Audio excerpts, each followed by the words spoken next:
Now we will discuss some more different variety of questions on based on Arrhenius equation. ठीक है, तो question number 27 देखिए. The rate constant for the first order decomposition of H2O2.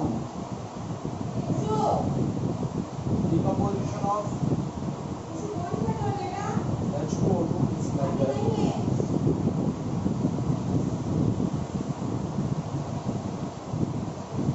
Now rate constant is given by log K is equals to 14.35 minus 1.25 into 10 to the power 4 upon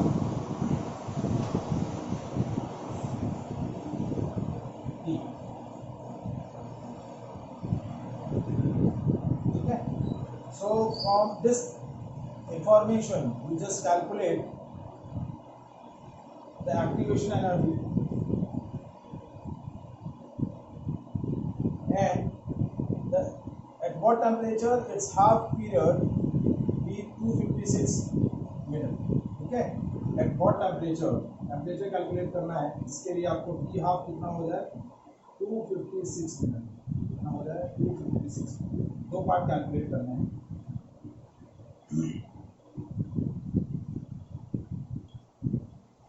question मैं वापस से repeat कर रहा हूँ. देखिए question क्या दिया हुआ है.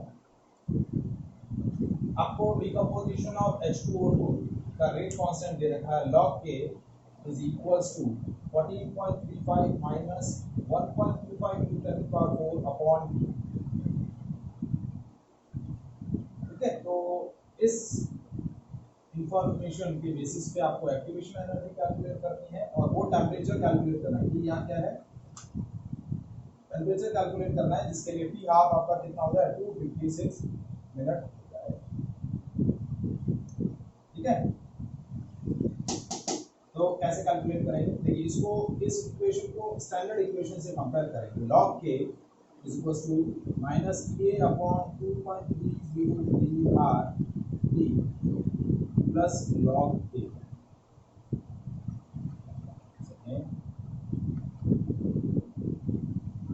अभी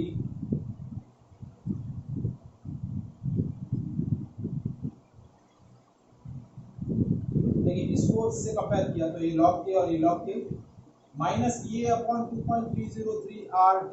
तो इसको और इसको हमने रिलेट किया और ये हो गया लॉग A.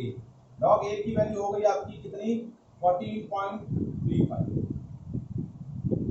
ये हमारी इक्वेशन 1 है, ये इक्वेशन 2 है. इक्वेशन 1 और 2 को कंपेयर किया तो लॉग A की वैल्यू आ गई 14.35 और ये अपॉन 2.303 R इसकी वैल्यू आ गई 1.25 into 10 to the power 4. इसको और इसको जब कंपेयर किया तो देखिए ये जो वैल्यू है ये और 1.25 into 10 to the power 4 ये इक्वल हो गया. डिनोमिनेटर में t है, यहाँ भी डिनोमिनेटर में t है, तो इन दोनों को कंपेयर करेंगे तो E अपॉन 2.303 R की वैल्यू हो गई है और इसको कंपेयर किया तो log A की वैल्यू क्या हो गई 14.35. अब हमें एक्चुअल क्वेश्चन में कैलकुलेट क्या करना है, एक्टिवेशन एनर्जी कैलकुलेट करनी. तो EA is equals to 1.25 into 10 to the power 4 into 2.303 into R. Simple सा क्वेश्चन हो गया ये एकदम. 1.25 into 10 to the power 4 into 2.303 into R. R की वैल्यू हमें नोन है तो एक्टिवेशन एनर्जी जूल में आ जाएगी 1.25 into 10 to the power 4 into 2.303. R की वैल्यू है 8.314.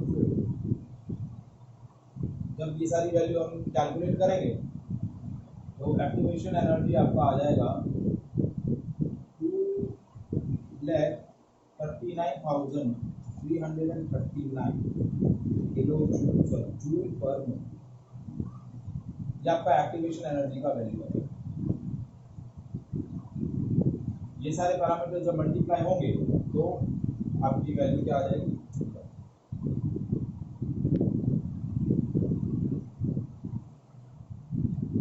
अब नेक्स्ट क्वेश्चन क्या पूछा है, सेकंड पार्ट क्या पूछा है.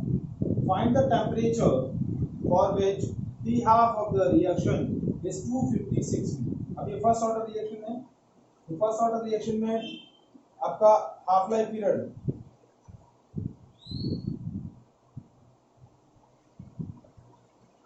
देखिए लॉग ए, ये तो रिलेशन है ना, ये वाला रिलेशन है ना, देखिए ये स्टैंडर्ड रिलेशन जो है वो क्या है, log a is equal to log a minus. देखिए सेकंड पार्ट क्या है कि आपको वो टेम्परेचर कैलकुलेट करना है जिसके लिए आपको टी हाफ क्या दे रखा है 256 मिनट। तो देखिए फर्स्ट ऑर्डर रिएक्शन है, तो फर्स्ट ऑर्डर रिएक्शन के लिए टी हाफ और रेट कांस्टेंट में क्या रिलेशन होता है, T half is equal to 0.693 by K, तो के की वैल्यू हो जाएगी 0.693 by T half. T half आपको 256 मिनट दे रखा, उसको सेकंड में कन्वर्ट किया और एक्सप्रेशन में रखा, तो k is equal to 0.693 upon 256 into 60, तो 0.693 डिवाइड बाय 256 डिवाइड बाय 60, ठीक है, इंटू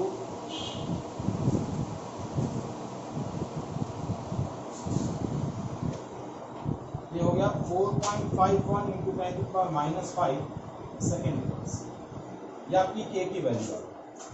अब मुझे चाहिए टेम्परेचर, क्या चाहिए, टेम्परेचर चाहिए। तो अब रिलेशन कैसे निकालेंगे, log k is equal to log a minus P A upon 2.303 r into T. तो ये वाली टर्म पहले इधर लेके आनी पड़ेगी, तो P A upon 2.303 r T log a minus log t, ठीक है। अब t की वैल्यू निकालनी है, तो t वाला टर्म इधर ले जाएंगे और log a minus log k इस तरफ ले आएंगे, ठीक है। क्रॉस मल्टीप्लाई किया तो क्या हुआ, ये जो टेम्परेचर था वो टेम्परेचर में उठा के इस तरफ ले आया और ये log a into log k ये यहाँ नीचे है।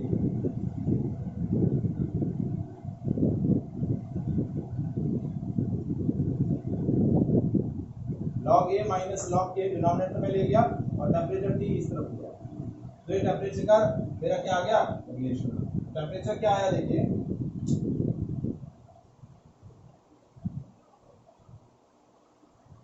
T is equal to TA upon 2.303 R log a minus log k। अब ये जो वैल्यू थी TA अपॉन 2.303 R, ये वैल्यू हम ऑलरेडी बता चुके हैं कितनी थी उस एक्सप्रेशन में, 1.25 इंटू 10 टू पावर 4। हमारा जो प्रीवियस एक्सप्रेशन था log k minus is equal to log a minus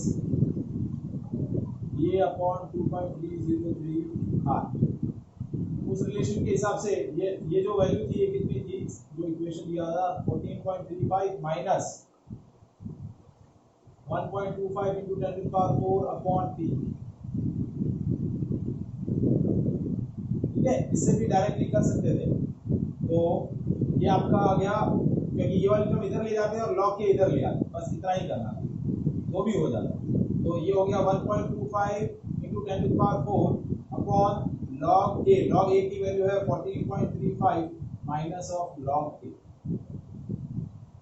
अब ये हो गया 1.25 into 10 to power 4 upon 14.35 minus log k की वैल्यू है 4. log of 4.51 into 10 to power -1, ये वैल्यू आपको सॉल्व करनी पड़ेगी। तो इससे आपको क्या मिल जाएगा, टेम्परेचर मिल जाएगा, क्या मिल जाएगा, टेम्परेचर। इसको इसको मैंने कंपेयर किया ना, तो ये वाली वैल्यू मेरी जो है वो इससे आ गई और log a की वैल्यू मैंने ये ले ली। अब देखिए ये हो गया 1.25 इंटू 10 टू पावर 4 अपॉन 14.35, ये हो जाएगा माइनस ऑफ log 4.51 और प्लस में 5 log 10।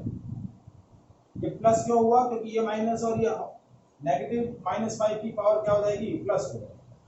तो ये हो गया 1.25 into 10 to power 4 divide by ये देखिए 14.35 और 5 ऐड हो जाएगा 19.35 माइनस ऑफ लॉग ऑफ 4.5। तो अब log 4.55 की वैल्यू हमें इससे कैलकुलेट करनी पड़ेगी, लॉग टेबल से कैलकुलेट करनी पड़ेगी। तो t की वैल्यू आ गई 1.25 इंटू 10 की power 4 divided by 19.35 minus log 4.55। तो देखिए इसका इसका कैरेक्टरिस्टिक तो क्या आ जाएगा, जीरो। क्या आ जाएगा, जीरो, क्योंकि आपका कैरेक्टरिस्टिक जीरो क्यों आया, क्योंकि डेसिमल से पहले एक डिजिट है। अब मुझे लॉग टेबल में से देख के बताइए 45 के करस्पॉन्डिंग 1, 45 जो रो है उसमें 1 के करस्पॉन्डिंग क्या वैल्यू आ रही है।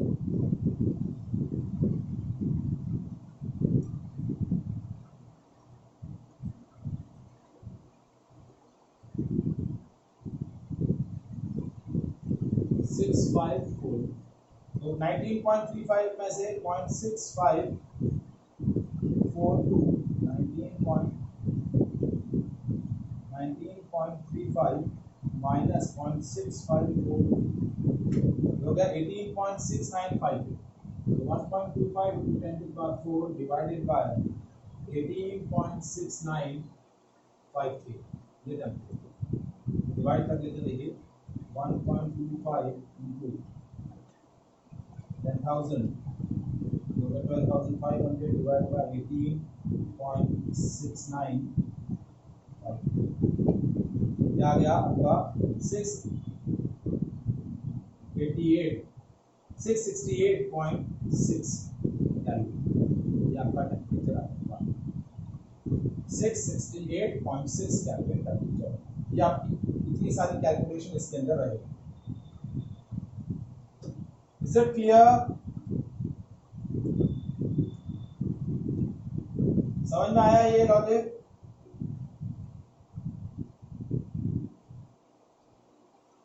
ठीक है, पीछे एक बार आंसर की में चेक कर लें कि आंसर यही आ रहा है या कुछ डिफरेंट है। ये एक्सरसाइज का क्वेश्चन नंबर 27 था।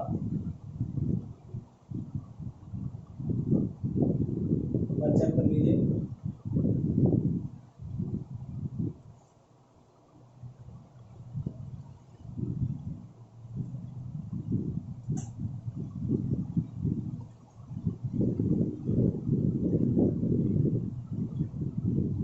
अब हम एक्सरसाइज का क्वेश्चन नंबर 23 डिस्कस करेंगे।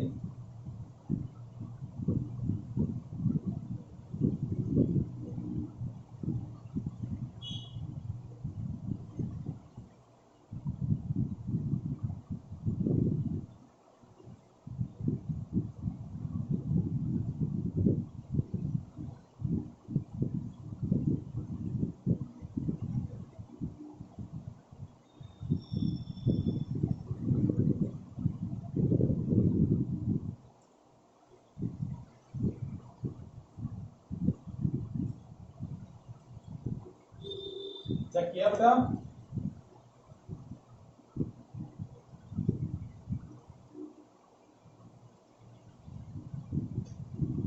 अब देखिए question number 23। Rate of constant for the decomposition of hydrocarbon, rate constant for the decomposition of hydrocarbon is given by 2.418 into 10 to the power minus 5 second inverse at 546 Kelvin. If the energy of activation is 179.9 kilojoule per mole, what will be the value of the exponential factor? आपको A calculate करना, क्या calculate करना है? A calculate करना है।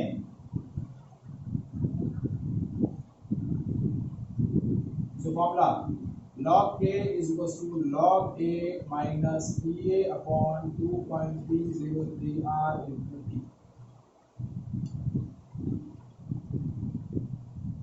तो log A की value हो जाएगी log K plus PA upon 2.303 R into T।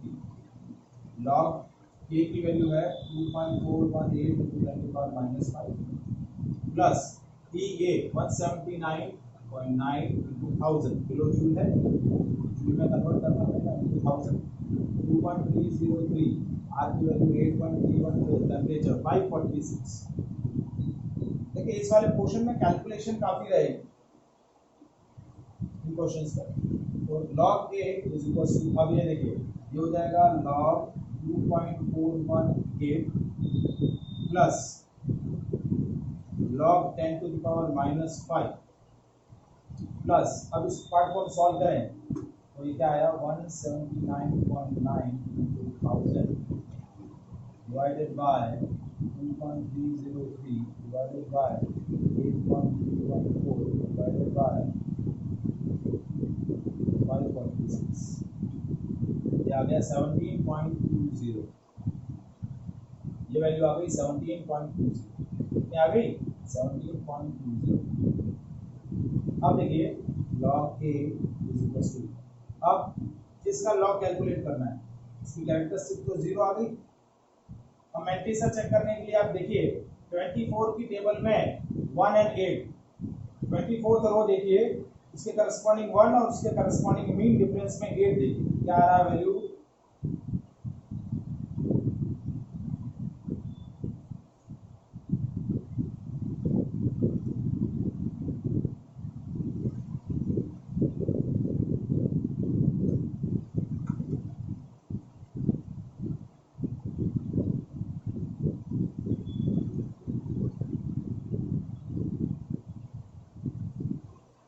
गया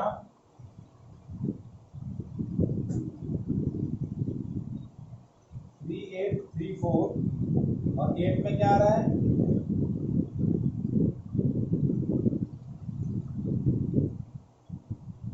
वो करके तो 0.3834, ये आपकी लॉग वैल्यू आ गई. इसकी लॉग वैल्यू आ जाएगी -5 log 10, log 10 की वैल्यू 1 होगी. ठीक है, ये -5 आगे आ जाएगा और प्लस 17.2. तो log a की वैल्यू कितनी हो गई देखिए, ये 17.20 माइनस 5 12.2 प्लस 0.3834.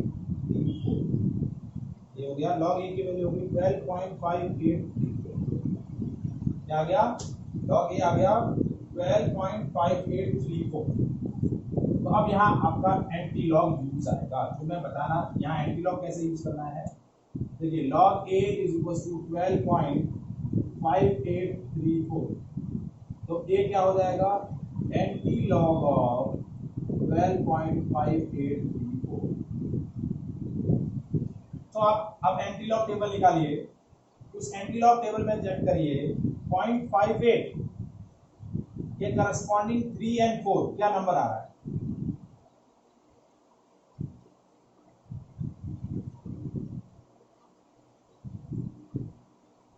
0.58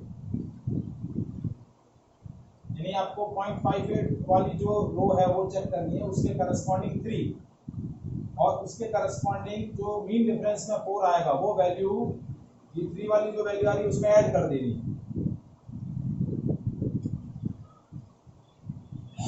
तो कितना आ रहा बताइए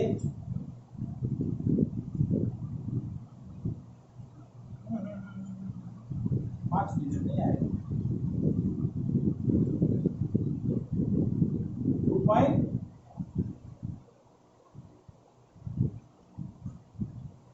ना एंटी लॉग देखो, एंटी लॉग टेबल में देखो 0.58 वाली जो रो है उसमें आप 3 वाला कॉलम देखो, ये जो नंबर आएगा हाँ वो नंबर क्या है 3828, इसका मीन है 4 प्लस 4 38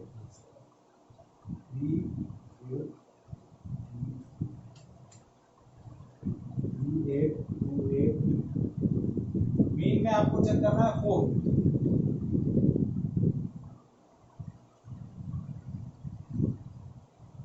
तो ये गया 3832, तो ये आ गया 3832. तो यहाँ लगा देंगे 3.832 into 10 to the power 12. ये आपका प्री एक्सपोनेंशियल फैक्टर है.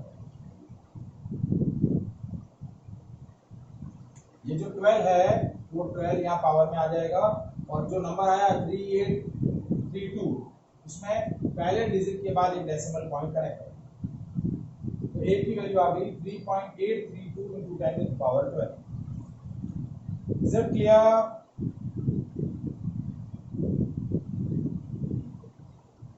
इस तरीके से एंटी लॉग कैलकुलेट करना है।